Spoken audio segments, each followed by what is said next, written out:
Friends, अस्सलाम वालेकुम। मी अहमद सुमरो। आज हम डिस्कस करेंगे सिंध लैंड रेवेन्यू एक्ट 1967 के ऊपर। तो ये हमारी लेक्चर सीरीज़ नंबर 3 है, लेक्चर सीरीज़ नंबर 4 है, जिसमें हम सेक्शन नंबर 4 को डिस्कस करेंगे।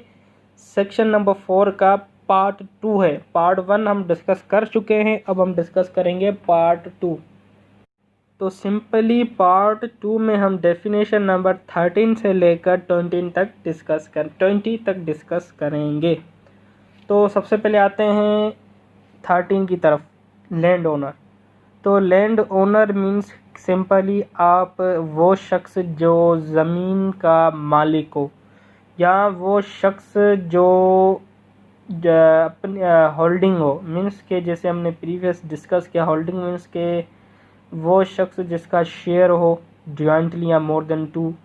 तो मीन्स के लैंड ओनर वो भी होगा जो होल्डिंग में है, जो जिसका शेयर है ज़मीन में, या होल्डिंग के थ्रू वो किसी को ट्रांसफ़र करता है ओनरशिप, या उस शख्स का किसी दाय में पोर्शन हो इस एक्ट के मुताबिक, या वो शख्स जो arrears of land revenue collect करे या कोई सम रिकवर करे, तो या वो शख्स जिसकी पोजीशन में दे हो, या दे में उसका शेयर हो, या उस दे के पोर्शन में कोई हिस्सा हो, तो उस शख्स को हम कहेंगे land owner.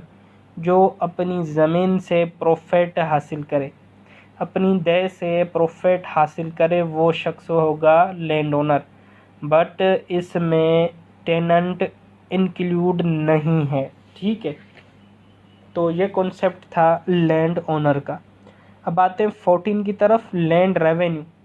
Land revenue simply means इस एक्ट के मुताबिक के ज़मीन का टैक्स कलेक्ट करना, या किसी दूसरे लॉ के मुताबिक रेवेन्यू ज़मीन का लैंड रेवेन्यू जो है इन्फोर्स करना। वो ज़मीनें जो एरीगेटेड हैं, जो आबाद ज़मीनें हैं, ज़रख़ेज़ ज़मीनें हैं, उसकी टैक्स को, उसके रेवेन्यू को, उसकी वैल्यू को बढ़ाना, इंक्रीज़ करना या कम करना, तो वो किसी लॉ के तहत कर सकते हैं। तो ये कॉन्सेप्ट था लैंड रेवेन्यू का।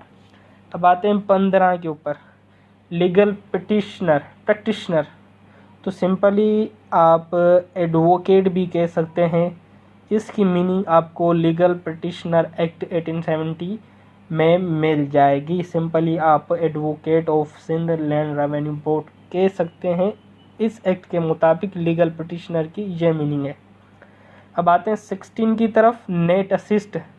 नेट असिस्ट मीन्स के किसी दे या ग्रुप ऑफ दे जो भी एग्रीकल्चर आपकी जो भी ज़राइत हैं, तो उसकी जो भी बेनिफिट एनुअल उसका आपका जो भी होगा, तो उसे हम कहेंगे नेट असिस्ट।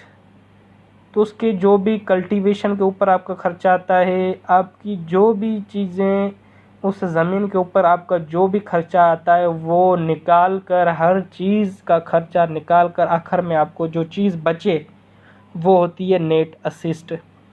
जैसे कि नीचे दिया गया है कि आप वाटर रेट्स भी निकालेंगे, मेंटेनेंस और मीन ऑफ इरिगेशन भी, ये खर्चे बता रहा है कि ये चीज़ें हम निकाल कर उसके बाद आपको जो चीज़ें बचेंगी वो होगी नेट असिस्ट।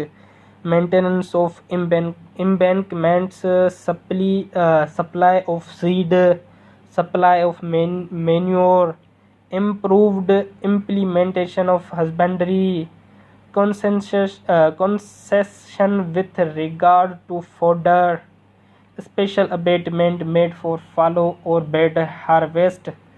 तो ये वो चीज़ें हैं जिसके पेमेंट आप निकाल कर उसके बाद आपको जो बेनिफिट हुआ उसको हम कहेंगे नेट असिस्ट। नंबर 17 के ऊपर आते हैं, पटवारी। तो सिंपली पटवारी मीन्स के तपेदार या एडिशनल टपेदार, ठीक है। बट पटवारी अभी ये टर्म्स यूज़ नहीं होता है, तो अभी मोस्टली आप देखा जाए तो तपेदार या एडिशनल टपेदार ये टर्म्स यूज़ होते हैं। 18 के ऊपर आते हैं, पे। 18 की तरफ आते हैं, पे। पे मीन्स के रेंट देना या किसी को डिलीवर करना या किसी को रेंडर करना, तो उसको हम पे कहेंगे। 19 क्या है? प्रिस्क्राइब्ड। प्रिस्क्राइब्ड मीन्स के सिंध लैंड रेवेन्यू एक्ट के तहत जो भी रूल्स रेगुलेशंस बताई गई हैं, प्रिस्क्राइब्ड की गई हैं, तो उसका कॉन्सेप्ट येगा कि prescribed. 20 rates and cesses. Rate and cesses means के जो लैंड ओनर है वो पेएबल होगा। जो भी रेट्स हैं, जो भी सीजीज हैं, वो पे करेगा लैंड ओनर, जिसमें इंक्लूड हैं। नंबर ए में ये बात कर रहा है कि कोई भी लोकल रेट या किसी लॉ के तहत सीजीज या रेट्स पेएबल हैं या किसी टाइम बीइंग के थ्रू पेएबल हैं, तो वो लैंड ओनर जो है पे करेगा। या लैंड ओनर जो है वो बेनिफिट हासिल कर रहा है सप्लाई से, स्टोरेज ऑफ वाटर से, एग्रीकल्चर पर्पस के लिए, तो वो भी जो है पेएबल होगा। जो बेनिफिट हासिल कर रहा है वो भी लैंड ओनर पे करेगा। नंबर बी में ये डिफाइन कर रहा है कि जो एनुअल रेट्स होते हैं एग्रीकल्चर फील्ड के, वो लैंड ओनर किसी लॉ के तहत जो है वक्त के साथ साथ चेंज कर सकता है, वो चेंजेबल होती हैं। और जो लैंड ओनर है वो ड्रेनेज वर्क से कोई भी बेनिफिट हासिल करता है किसी पब्लिक हेल्थ के लिए, या तो वो अपनी लैंड के प्रोटेक्शन के लिए, अपनी ज़मीन को इम्प्रूव करने के लिए, या अपनी कल्टीवेशन को प्रॉपर या ज़मीन को आबाद करने के लिए कोई प्रोटेक्शन लेता है, जैसे कि फ्लड वगैरह आ गई तो उसके लिए कोई प्रोटेक्शन लेता है तो वो ले सकता है। सी है कि विलेज ऑफिसर भी सीजीज कर सकता है, रकम वसूल कर सकता है। D any sum payable on the account of village expenses. अगर ऐसा कोई सम है जो विलेज एक्सपेंसेस के ऊपर है तो वो भी पेएबल होगा।